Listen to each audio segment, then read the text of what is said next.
Hey everyone. Until We Meet Again 13, it's continuing its Survivor series. This is Scott, creator and founder of Until We Meet Again 13. This is one that hits home. This is probably going to be the hardest one that I've had to make so far. It's the freshest. It's what I'm actually going through right now. I can't say I've actually survived this because I'm in the middle of actually surviving it as we speak. So this one's going to be tough, and I've waited intentionally a little while. The topic of this video is surviving suicide, specifically surviving my brother's suicide. I'm not going to talk about personal suicide attempts. I'm going to be talking about basically surviving the loss of my only sibling, my only brother, and he passed away 3 months ago last Friday. So I was holding out until I got to that point so I could actually put some objectivity into this and not have all raw emotion. I hope that you will appreciate that so I can give you better advice. A little background. Right here you will find that the center of our community is Instagram. Built almost 2,200 followers on Instagram at Until We Meet Again 13. There's the address right there. Go there and hit the follow button and DM me, please, because what I'm doing is I'm taking your DMs, and not only do I speak to you, and not only do we talk about what's going on in your life, and not only do I give advice out based off my own personal survival stories, but I can take those DMs and kind of put them together and get ideas for these videos, because what I'm surviving is very similar to what other people are surviving. And that's the whole point of doing this, is so these videos can be shared, liked, commented on, shared amongst people so that we can all heal together, because healing, hope and healing is what these videos are all about. Yes, these are raw. Yes, these are all about the horror stories. They're survival stories. Yes, I get that. But the whole point of it is recovery. Recovery. We are recovering together. We are recovering together from these things. We are recovering together from our addictions, from PTSD, from eating disorders, from being bipolar, from having mental illness, from having anxiety, from having depression. There are so many people out there struggling. 1 in 4 adults struggle with a mental health issue. That is a staggering number of people that are struggling. Basically, if you're in a line at Starbucks, which I just did, so if I was in line in Starbucks and there was 8 people in that line, 2 of those people, 2, are going to be seriously struggling with a mental illness. And that's what these videos are all about. I'm bipolar. I'm bipolar type 2. I know depression. I understand depression. I understand anxiety. I understand survival. I understand coping with a mental health issue. I get it. And that's what these videos are about. So please take a second, a little housekeeping. Please subscribe and hit the notification button. Looks like a little bell. Hit that notification button, and what that will do is that will give you a notification on your phone or iPad or computer or whatever. When new content comes out, it'll give you like a quickie little notification, nothing too in your face, just it'll let you know that something new has been posted, and that will give you a chance to watch new content as it comes out without you having to do a lot of searching. But I've got a lot planned. This is a new channel. It's very fresh. I've got a million ideas, as most people do when they first start YouTube channels. So I've got a lot of ideas, and I look forward to seeing them come to life. I really look forward to this journey with you guys. I find this to be more of a community. This is not just me talking into a camera. This is me talking to you directly, and hopefully you will engage and talk back to me directly through the comments. So like, comment, and share this video. Share it with someone that needs it. Please get it out there. Hit the subscribe button, please. I need you to do that. I really need you to do that. And once you've done that, then we can get going. And like I said, what I want to talk about today is surviving suicide, specifically surviving my brother's suicide. Surviving the loss of a loved one is something that is intense. It is something that is encompassing. It feels so overwhelming that you can't even process it. It is so much. It is so much to keep inside you, and it is so much to process. And the grief that comes along with losing someone is immense. It is immense, and there are so many different stages to that grief. I've seen the people in my family experiences the stages of grief in different ways. Some people go through the stages daily, each stage daily. Some people go through the stage, weekly, and then hit repeat and go back.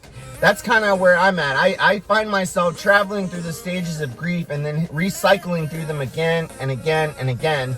And I haven't really gotten to the point where I've completely accepted that my brother, my only brother, my baby brother, 9 years younger than me, died at the age of 34. He's gone forever, and I'll never get a chance to talk to him again. I'll never get a chance to hug him. I'll never get a chance to say goodbye. I'll never get a chance to say the things that I needed to say to him, that I wanted to say to him. And it just sucks. It's one of the worst feelings in the world. It makes you feel so helpless and so terrible. And there's so many people going through this.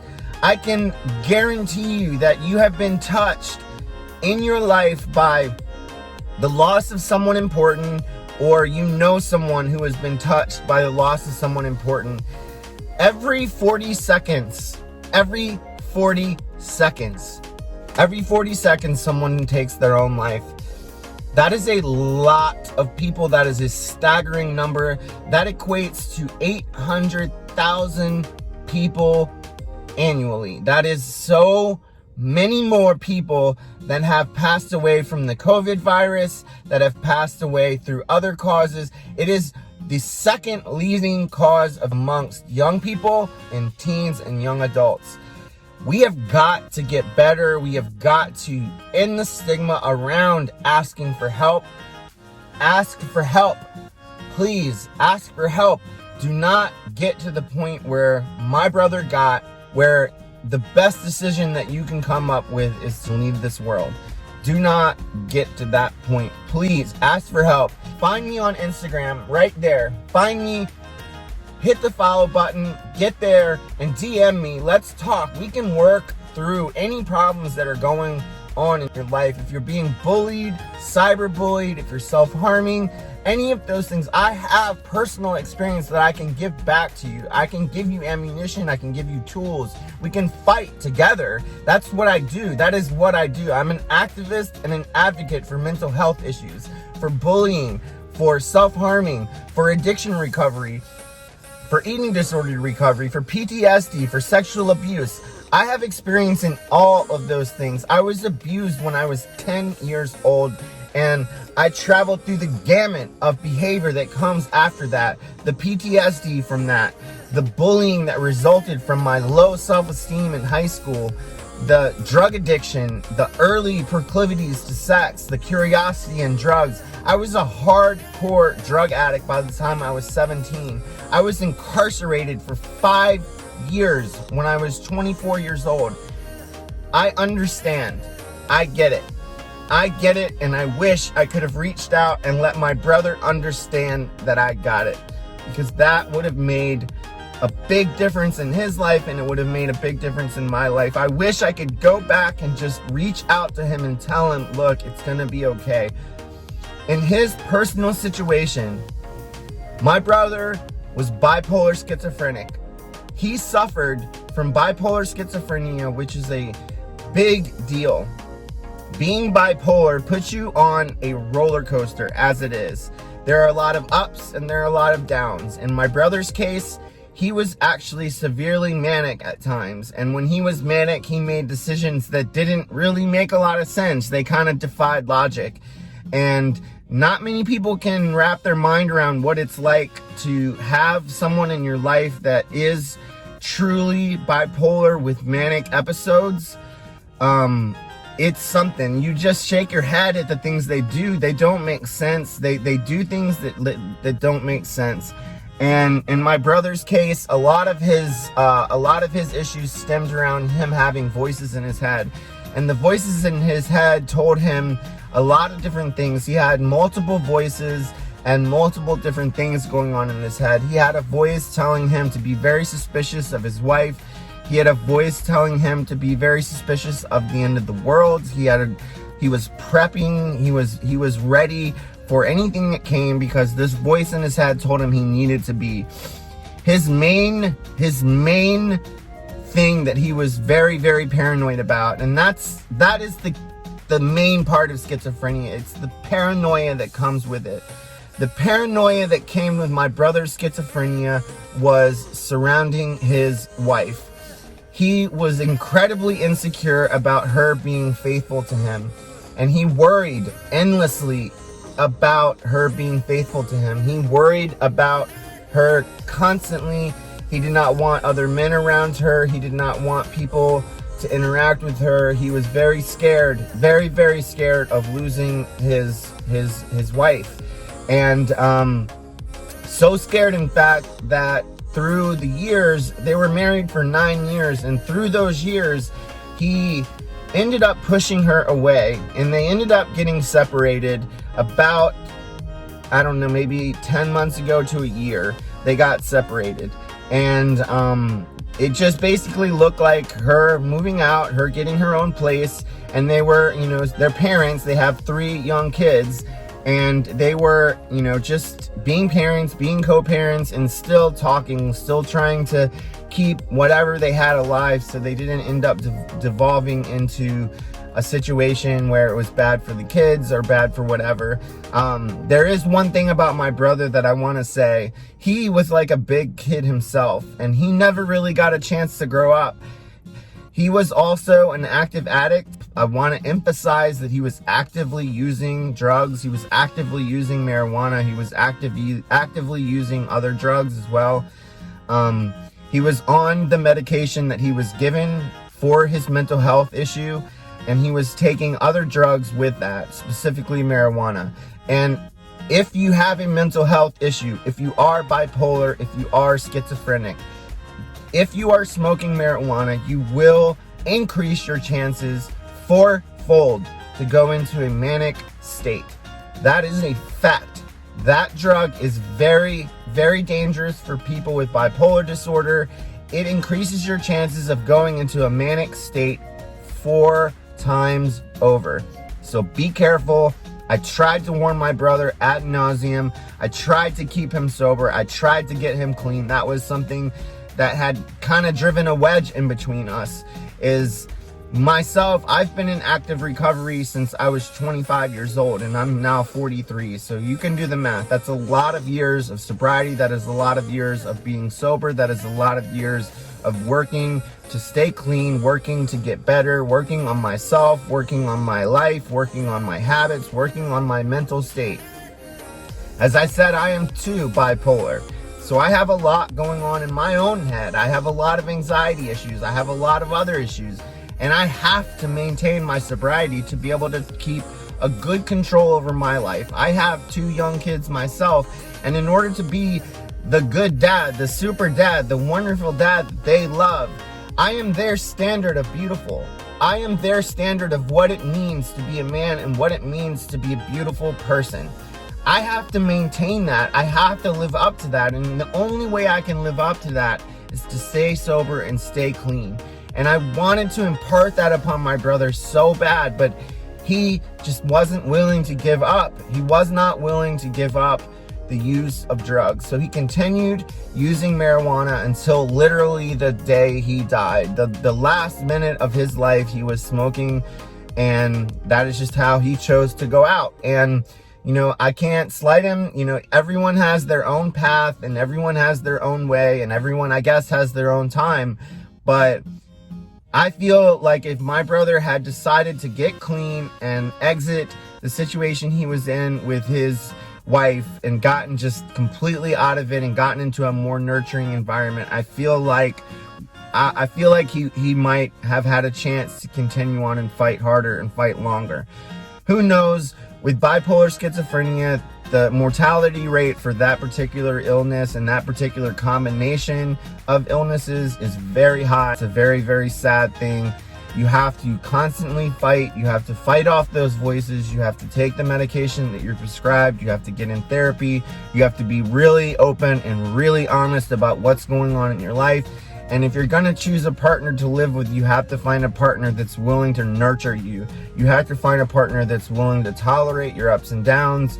You have to find someone that's willing to understand your manic depressive episodes. You're going to have to find someone that's okay with you not being able to get out of bed some days, and then others when you're making insane, crazy decisions.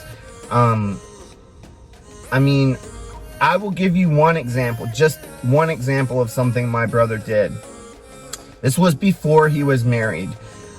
He literally imagined that he had a girlfriend in Philadelphia. Now, I am from Virginia, and Philadelphia is a 6-hour drive from where I live. My brother went to sleep at night at about 11 o'clock. He was living with my parents at the time, and during the night, my brother imagined that this girlfriend wanted him to come visit him. So my brother got in the car and drove to Philadelphia. He was on the outskirts of Philadelphia, lost in a huge rainy windstorm. When he pulled up to a stoplight, he did not have his lights on. He was in the dark, driving without his lights on, windows rolled down in the rain, with a Walkman in his ear, listening to loud music. And he pulled up next to 2 police officers. The police officers looked at him and thought, oh my God, what is this kid doing?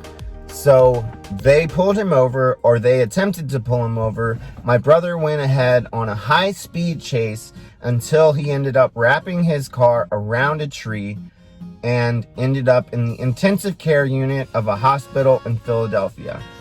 My parents were called the next morning. They were asked if they had a child named my brother's name, and they said, yes, but he's in his room. What can I help you with? And they said, no, he is actually in our ICU. You need to come get him. And that is the type of behavior that a manic bipolar person will display. Manic behavior is inexplicable. It has no rhyme. It has no reason. It has no bounds. It can make you do things that you really don't, you're not really to blame. I cannot blame my brother. I do not blame him. He had a very big chemical imbalance in his head. A big chemical imbalance in his head that forced him to think things that were not real. And that is the problem with bipolar schizophrenia, is you live in a reality that is not real. And for my brother, you know, he imagined things. He had voices telling him things. And when his life, his actual real life, started to unravel, when the wife that he had loved and trusted for nearly 10 years ended up separating from him, he unraveled. He let go of reality. He really unraveled. He would post to Facebook just a spew of nonsensical emotions just all over Facebook. And you wouldn't be able to understand what he was thinking, but you could tell he was in so much pain. And people would reach out to him and ask him if he was okay. And he didn't really know how to understand. He didn't really know how to respond. He was hurting. He was in a really dark place. And he would call me on those nights, and he would call me and he would want to talk about the strangest things. He would want to talk about times when we were children and, you know, we were bouncing a beach ball on a beach, or he would want to talk about music, rave music from when I was in my 20s and I was actually in the rave scene. My brother wanted to rehash those memories, and it was so much. It was so intense and so much for him.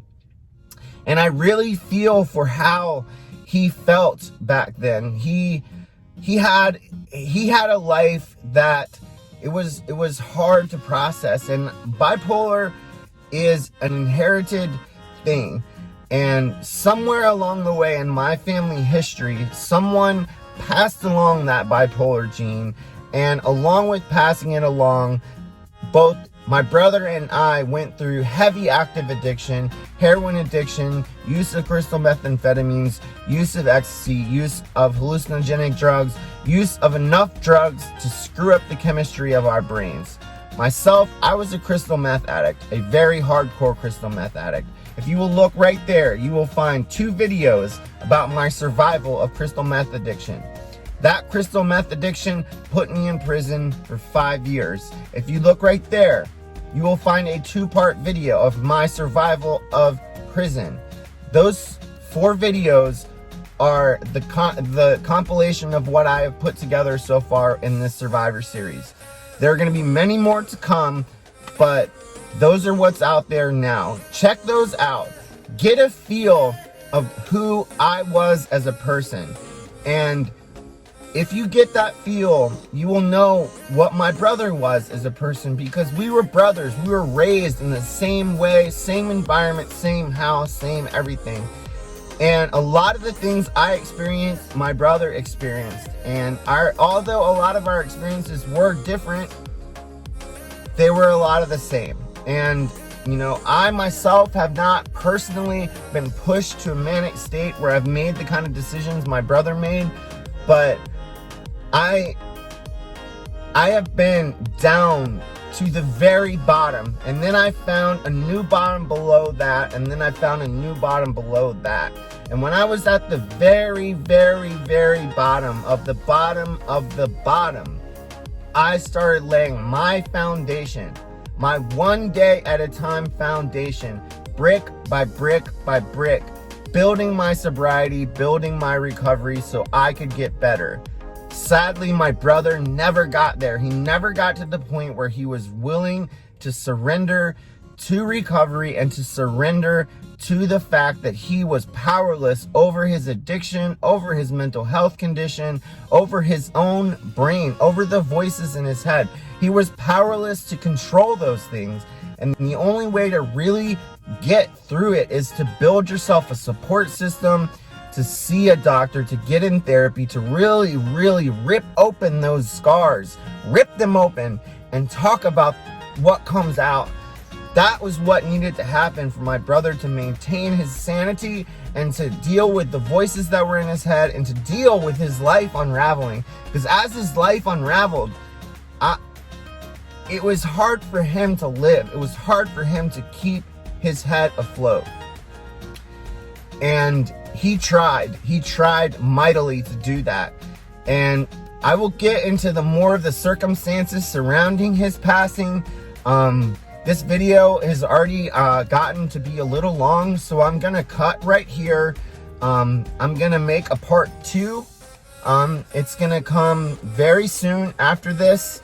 I'm gonna talk about the actual circumstances of his passing. I'm gonna talk about the specific night that it happened, how he chose to do it, and basically talk about the impact that it's had upon my life since that day. I guess this was a little build up to how he ended up getting there. But in summation, on July 31st / August 1st, my brother took a lethal overdose of prescription medication and left this world. And I will get into that in part 2. But for now, please know that I love you and we can do this. So find me on Instagram right there. Find me on Instagram. Find me on TikTok. Find me on this channel on YouTube, and find me on Facebook. I'm on all of those at Until We Meet Again 13. That is the center of it all. You will find anything that you're looking for. So follow those pages. Follow me on Instagram. That is the center of our community. And go there, right there, Instagram. Go there, follow, hit the DM button, and introduce yourself to me, and I will talk to you, and we can talk about whatever is going on. The passing of information, the passing of stories, that is what this is all about. That is what I want to happen. I want it to continue to happen. I get 15 DMs a day, at least. On a bad day, I get 15 DMs a day from people, from kids, mostly teenagers, that are self-harming, that are dealing with the loss of a friend, that are dealing with a sexuality issue, that are dealing with an eating disorder, that are dealing with any number of things, that are just dealing with parents that don't understand what depression is, dealing with parents that don't understand what having a mental health issue is, dealing with people, dealing with kids that listen to music just to feel better, dealing with kids that just cannot seem to keep their head above water. I talk to these kids. That is what being an activist is to me. Being an activist means being active in recovery, not my own recovery, but other people's recovery. I can stay for days about my own recovery, but if I can't give back, if I can't help you, if I can't talk to you and help you get through your own issues to make sure you don't end up as an every 40-second statistic, then I'm not an activist. I'm not an advocate. I'm just a guy in recovery. But I am an activist and I am an advocate and I want to talk to you. So find me on Instagram, DM me, and let's talk. Let's get through this. Let's just trade ideas. If you want to just make a collaborative video, I love video editing. I love taking other people's photos, mixing them with my own, mixing them with other followers. I've done autism awareness videos. I've done art videos. I've done music videos. On this particular YouTube channel right there, you will find a series of music videos called Every 40 Seconds. And you will find a TikTok channel with the same name, Every 40 Seconds. And basically that is a campaign, that is a mental health campaign to help reduce the statistics of suicide in our world. Every 40 seconds, someone takes their own life. That is a staggering number of people, and we have to get better. We have to do better about that. We just have to do better. It is not okay for that many people to leave this world on their own accord, so we have to do better. So please reach out to me, DM me, hit the subscribe button right now. I need subscribers. We need to grow. We need to get this out there. We gotta get this message out. And to do that, I need you to hit the subscribe button, hit the notification button, like, comment, share, do the whole thing, and get it out there. Get it out there so that we can make a difference, so you and I are not fighting this battle alone, so we can build this community of like-minded people, like-minded activists, of like-minded advocates, people who care about our fight, people who want to end the stigma, people who aren't scared of asking for help, and people who you can ask for help from. If you don't want to talk to a tattooed 43-year-old bipolar guy, if you want to talk to someone else, I can get you in touch with whoever you want to talk to. Someone going through exactly what you're going through, the same age, same everything. I guarantee you they are on Until We Meet Again 13. This is a community that I built, I founded for us to heal. Until We Meet Again 13. So please come back for part 2. It's going to be super interesting. And I'm going to get as raw as I can get with you. I'm going to get as real as I can get with you. So come back for part 2. I love you. Peace. Do good. Find me. Message me. We got this.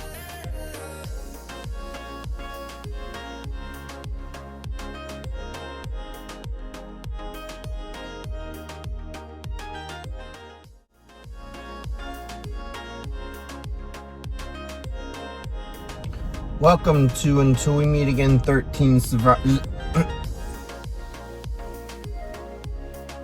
Hey, welcome to my Survivors. Welcome to